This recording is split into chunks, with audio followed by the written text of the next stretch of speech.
আলহামদুলিল্লাহ আলমিন ওসালাতু ওয়াসসালামু আলা সাইয়্যিদিল মুরসালিন ওয়া আলা আলিহি আসহাবিহি আজমাইন।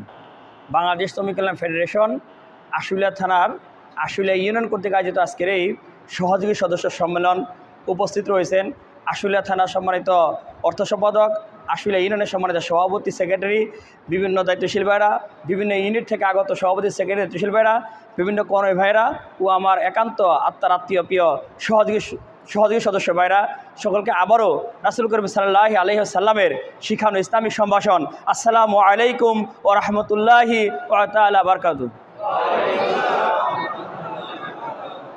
আমরা সবাই কেমন আছি? আলহামদুলিল্লাহ আলহামদুলিল্লাহ। দীর্ঘ 16টি বছর পর মহান আল্লাহ তাআলা এক জগদ্দল পাথর আমাদের উপরে চেপে বসেছিল, এক ফ্যাসিস্ট সরকার আমাদের উপরে, জুলুমবাজ সরকার আমাদের উপরে চেপে বসেছিল। মহান আল্লাহ তাআলা সরিয়ে দিয়েছেন। সেই রব্বে কারিমের প্রতি আবারও মস্তক অবনত চিত্তে শুকর আদায় করছি আলহামদুলিল্লাহ। রাসূল করিম সাল্লাল্লাহু আলাইহি ওয়াসাল্লাম দরুদ পেশ করছি, সাহাবীদের মাগফিরাত কামনা করছি। পাশাপাশি যারা এই সুন্দর দিগন্ত, নতুন সূর্য, নতুন দিন, দ্বিতীয় বাংলাদেশের দ্বিতীয় স্বাধীনতা এনে দিলেন, সেই সমস্ত শহীদের আত্মার মাগফিরাত কামনা করছি। আহতদের সুস্থতা কামনা করছি এবং দীর্ঘ 15টি বছর সবচেয়ে বেশি জালিমের জুলুম সবচেয়ে বেশি শিকার হয়েছিলেন, নিষ্পেষিত হয়েছিলেন, নির্যাতিত হয়েছিলেন যে মানবতার সংগঠন, যে বাংলাদেশ শ্রমিক কল্যাণ ফেডারেশনের দায়িত্বশীল ভাইরা যা শাহাদাত বরণ করেছেন, তাদের আল্লাহ কবুল করুক, আমিন। যে সমস্ত আহত বঙ্গত হয়েছে তাদের সুস্থতা কামনা করছি। সম্মানিত ভাইরা, আজকে দীর্ঘ 15-16টি বছর শান্তির নিঃশ্বাস আমরা ফেলতে পারি নাই।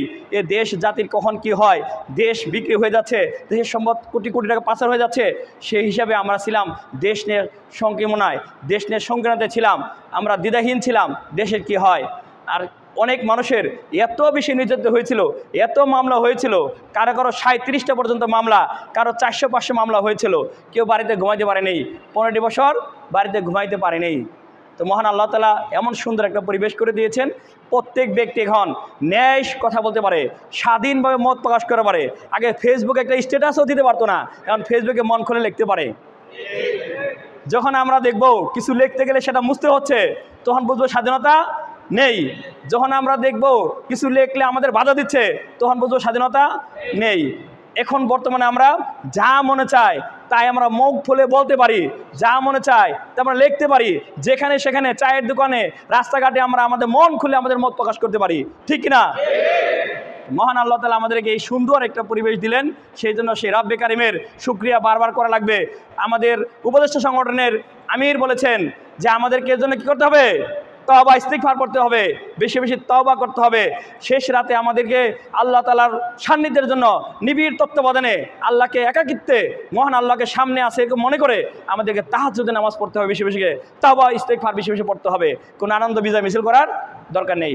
সম্মানিত ভাইরা, এই দিনটি যে এনে দিয়েছে, আবারও তাদের শুকরিয়া আদায় করছি, তাদের ধন্যবাদ জানাচ্ছি। সম্মানিত ভাইরা, আমরা যে বিষয়টি একটু আজকে আলোচনা করব, আমাদের বর্তমানে সাংগঠনিক ও চাঁদা পক্ষ চলছে। বাংলাদেশ শ্রমিক কল্যাণ ফেডারেশন নাম সবাই শুনেছেন না আপনারা? যে আমাদের বর্তমানে সাংগঠনিক ও চাঁদা পক্ষ চলছে। এই পক্ষের আমাদের কাজ হচ্ছে আমাদের সংগঠনকে মজবুত করা, সংগঠনের মজবুতি অর্জন করা, সংগঠনের গতিশীলতা আনয়ন, সংগঠনের জনশক্তি, সর্বপর্যায়ের জনশক্তি, সদস্য, কর্মী, সহযোগী সদস্য, প্রত্যেকটা জনশক্তির মান উন্নয়ন করার জন্য আমাদের পরিকল্পনা। মান উন্নয়নের জন্য কী করা লাগবে? আমাদেরকে অবশ্যই বেশি বেশি করে কোরআন অধ্যয়ন করতে হবে, বেশি বেশি হাদিস পাঠ করতে হবে, ইসলামী বিভিন্ন টপিক্সের ইসলামী সাহিত্য অধ্যয়ন করতে হবে, নামাজ জামাতে আমাদের 5 ওয়াক্ত পড়তে হবে, আমাদেরকে দাওয়াতি কাজের মাধ্যমে সংগঠনের সম্প্রসারণ করতে হবে, মানুষের মধ্যে ছড়িয়ে দিতে হবে। আমাদের কথা হচ্ছে এমন একটা পরিবার থাকবে না যেখানে শ্রমিক কল্যাণ ফেডারেশনের নাম পৌঁছবে না, এমন কোনো ফ্যাক্টরি থাকবে না যেখানে শ্রমিক কল্যাণ ফেডারেশনের নাম থাকবে না, এমন একটা কারখানা থাকবে না যেখানে বলা হবে না যে আল্লাহ রাসূল সাল্লাল্লাহু আলাইহি সাল্লামের চরমনীতি বাস্তবায়ন হোক, যেখানে এমন কোনো ফ্যাক্টরি কারখানা থাকবে না যেখানে বলা হবে না আল্লাহর দেওয়া বিধানের অনুসারে এই ফ্যাক্টরি পরিচালনা হবে, আল্লাহর দেওয়া বিধান অনুসারে এই রাষ্ট্র পরিচালনা হবে, আল্লাহর দেওয়া বিধান অনুসারে এদেশের শাসন করবে সৎ, দক্ষ, যোগ্য নেতৃত্ব লোকেরা শাসন করবে।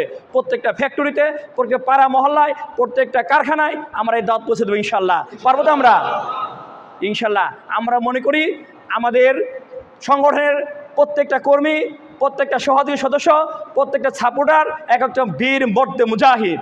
আমরা প্রত্যেকটা জায়গায় আপনি প্রতিনিধিত্ব করছেন, আপনাদেরকে মনে করবে সংগঠন, একসময় আমাদেরকে দেখবে না, কিন্তু আপনারা যারা যেখানে বাস করেন আপনাকে দেখে মানুষ মনে করবে এই বাড়িটি যদি শ্রমিক কল্যাণ ফেডারেশন করে তাহলে এর আচরণ, এর কথাবার্তা, এর চলন বলন, এর চলাফেরা, এর খাওয়া দাওয়া, পোশাক আশাক, এর নামাজ কালামগুলো পড়া আমাদের কাছে ভালো লাগে, ভালো মনে হয়।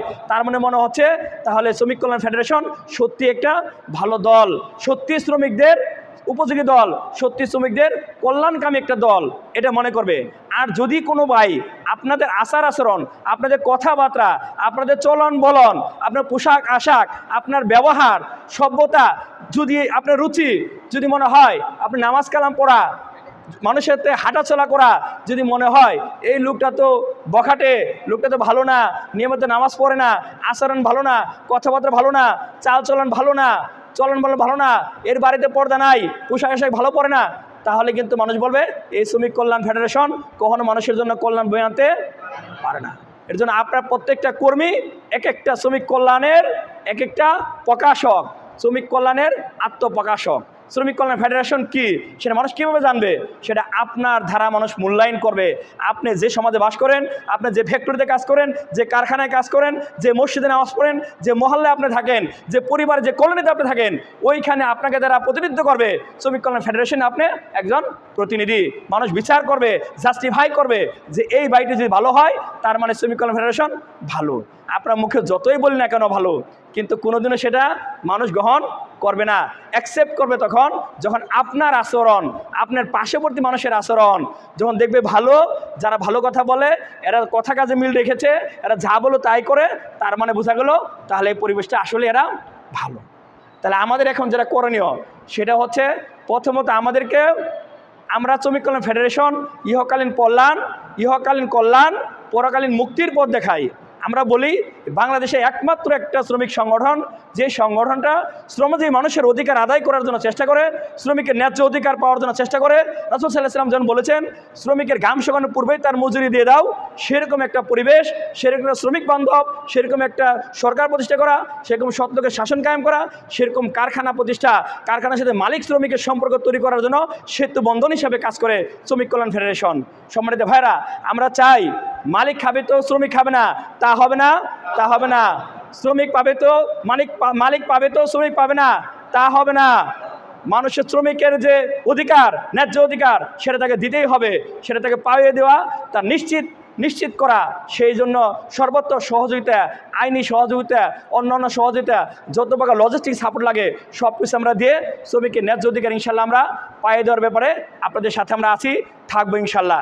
আপনাদেরকেও, আপনারা ছাড়াও যে সমস্ত ফ্যাক্টরি কারখানাতে বর্তমানে কিছু দুষ্কৃতকারীরা, বিভিন্ন জনেরা, আজকে নামও আসছে, বিএনপির কয়েকজন 3জন নেতার নাম আসছে, সালাউদ্দিন গ্রুপ, ওখানে গফুর চেয়ারম্যান গ্রুপ, এখানে আইএফ গ্রুপ, তারাই মূলত এই ইপিজেড কেন্দ্রিক তারা অস্থিতিশীল পরিবেশ তৈরি করে রেখেছে। গত 5 তারিখের পরে থেকে কারখানার জুট কে খাবে এই নিয়ে দ্বন্দ্বের কারণে বিভিন্ন কারখানার সামনে টাক আটকে দিচ্ছে, যাতে অন্য কোনো দল যাতে ঝুট না নিতে পারে, সেইভাবেই তারাই ব্যবস্থা করেছে। তাতে বোঝা যাচ্ছে এই অস্থিতিশীল পরিবেশ করার পিছনে এদেরও দায়ী আছে। এছাড়াও তো যাদেরকে পরাজিত শক্তি, যারা যে ফ্যাসিস্ট সরকার এতদিন আমাদের হাতে ছিল, আমাদেরকে জগদ্দল পাথর হয়ে আমাদের চাপা দিয়ে রেখেছিল, জুলুম নির্যাতন করেছিল, তারাও কিন্তু বসে নেই। তারা দেশে এসেছিল ডাকাত বেশে, তারপরে আসলো তারা গুজব লিগ বেশে, তারপরে আসলো তারা কি হয়ে আনসার বাহিনী হয়ে, এরপরে আসলো আমরা দিলাম কন্যা, তারা আমাদের দিল কি বন্যা। সুতরাং নানাভাবে তারা আসার চেষ্টা করতেছে, নানা দিকে। তারা কিন্তু বিচারপতিদেরকে একসাথে করে নিয়ে তারা কিন্তু বিশাল এক আন্দোলন করতে চেয়েছিল, সকল বিচারপতি নিয়ে এই সরকারকে ক্রু করতে চেয়েছিল। সেখানে আমাদের চৌকুশ ভাইরা আগে থেকেই বিচারপতি ভবন ঘেরাও করে বিচারপতি পদত্যাগ করেই দেওয়ার মাধ্যমে এই সরকারে আবার টিকে গিয়েছে, নাহলে সরকার কিন্তু টিকতো না। তার বোঝা যাচ্ছে বিভিন্নভাবে বিভিন্ন জায়গায় এখনও পরাজিত শক্তি তারা কিন্তু এখনও রয়েছে। 24 সালে পরাজিত শক্তি, বাকশালী শক্তি, স্বৈরাচার শক্তি, ফ্যাসিস্ট সরকার, এখনও কিন্তু তারা আমাদেরকে আবারও এই সুন্দর দেশটাকে আবারও জগদ্দল পাথর করার জন্য, আবার বিশৃঙ্খল পরিবেশ তৈরি করার জন্য, এই দেশটাকে ধ্বংস করার জন্য তারা কিন্তু পায়তারা করছে। এর জন্য আপনাদেরকে সোচ্চার থাকতে হবে, আপনাদেরকে এক একজন বীর প্রতীকের মতো আপনাদের পাহারা দিতে হবে, একজন অতন্ত্র প্রহরী থাকতে হবে। এই বাংলাদেশের নতুন বাংলাদেশের নব্য স্বাধীনতার একজন অতন্ত্র প্রহরী হিসাবে আপনাদের পাহারা দিতে হবে, যাতে করে কোনোভাবে কোনো ফ্যাক্টরিতে যেন তারা অন্যায়ভাবে তারা যেন আবার বিশৃঙ্খল পরিবেশ তৈরি করতে না পারে, তারা কিন্তু করতেছে। হ্যাঁ, আমরা মানি আপনারা শ্রমিক ভাইরা, আমিও শ্রমিক, আমি একটা স্কুলের প্রধান শিক্ষক, আমিও শ্রমিক, মাথার ঘাম পায়ে ফেলে সারাদিন পরিশ্রম করে আমিও কত টাকা বেতন পাই, আপনারা আমার মতো শ্রমিক, সবাই শ্রমিক। সম্মানিত ভাইরা, আমাদের কারখানাগুলো আপনি যে পরিমাণ টিফিন ভাতা পাওয়ার কথা সেটা আপনাদের দিচ্ছে না, সেটা আমরা জানি। আপনার যে পরিমাণ ন্যায্য পাওনা পাওয়ার কথা সেই বেতন আপনাদের দিচ্ছে না, আমরা জানি।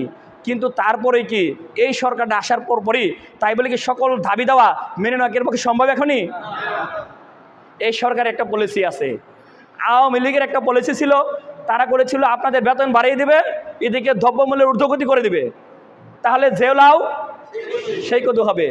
এই সরকারের আবার প্ল্যান করেছে আপনাদের বেতন যা হয়েছে এই মুহূর্তে বেতন না বাড়িয়ে দিয়ে দ্রব্যমূল্যের নিম্নগতি করে দিবে, দ্রব্যমূল্যের দাম কমিয়ে দিবে।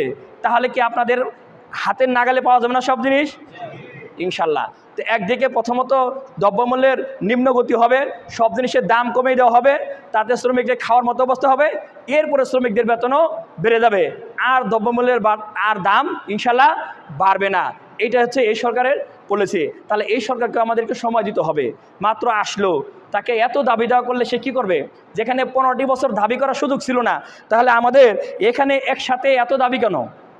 ইনশাল্লাহ আমরা ধৈর্যের সাথে আস্তে আস্তে আমরা আমাদের সুচিন্তিত পরামর্শ দিয়ে আমরা পরিকল্পনা করে আমাদের দাবিগুলো আদায় করব ইনশাল্লাহ, 100% নিশ্চিত করবো ইনশাল্লাহ আমাদের দাবি। কিন্তু কোনো প্রকার অস্থিতিশীল পরিবেশ তৈরি করবো না, কোনো ফ্যাক্টরি ভাঙচুর করবো না, রাস্তাঘাটে আমরা কোনো যানজট তৈরি করবো না, রাস্তাঘাটে যানবাহন আমরা জ্বালাও বড় করবো না, ভাঙচুর করবো না। সরকারের সম্পদ, রাষ্ট্রীয় সম্পদ, এগুলো আমার সম্পদ মনে করব, এগুলোতে আমরা কোনোদিনও ক্ষতি ইনশাল্লাহ করবো না। আজকে আপনারা যদি এখানে 200 জন থাকেন, তাহলে আপনাদের 200 জনকে আমি বলছি আপনারা এক একজন আরও এক একজন 100 জনকে বোঝাবেন, তাহলে মিনিমাম 2000 জন বুঝবে। এই 2000 জন মিনিমাম 10,000 লোককে বোঝাবে যে ভাই আমরা আসেন, শান্ত হই, ইনশাল্লাহ আমরা অধিকার পাবো। অধিকার পাওয়ার জন্য আইনি প্রক্রিয়া আছে, সেই প্রক্রিয়া ইনশাল্লাহ আমরা এখন আদায় করব। এক সময় দেখেন ইন্ডাস্ট্রিয়াল পুলিশ যারা ছিল, আপনারা কোনো শ্রমিক আন্দোলন করলে পুলিশ সমানে গুলি করতো, আর বর্তমানে পুলিশ কিন্তু সামনে আসে না, আগে নিয়ে আসে কারে? সেনাবাহিনী। ভাই আপনারা সামনে যান, পুলিশ একজন তাও পিছনে দাঁড়ায়, সামনে দাঁড়াতে সাহস কিন্তু পায় না। তার মানে এখন সামনে আমাদের দাবি দেওয়ার জন্য আমরা কিন্তু দাঁড়াইতে পারবো, আমাদের কিন্তু পুলিশ আর নির্বিচারে গুলি করবে না। তাহলে দাবি দেওয়া কিন্তু আদায় করার আরও সময় আছে, কিন্তু এখনই কিন্তু মুখ্যম সময় না যে এখনই করতে হবে, সময় দেওয়া করি ইনশাল্লাহ পাবো। সম্মানিত ভাইরা, এই ছিল আমাদের বর্তমান পরিবেশ নিয়ে কথা। এরপর আমরা কিছু সাংগঠনিক কথা বলবো। আমি খুব কথা বলবো না, আমি 10 মিনিট বললাম, আর 10 মিনিট বলবো, ঠিক আছে ভাইরা? শেষ করে দেবো, অনেক রাত হয়ে গেছে, বেশি দেরি করবো না। সম্মানিত ভাইরা, আমার সাথে আপনাদের অনেকে দেখা হয়েছিল, অনেকে হয়তো দেখা হয় নাই। মহান আল্লাহ তাআলা পবিত্র কোরআনে বলেছেন,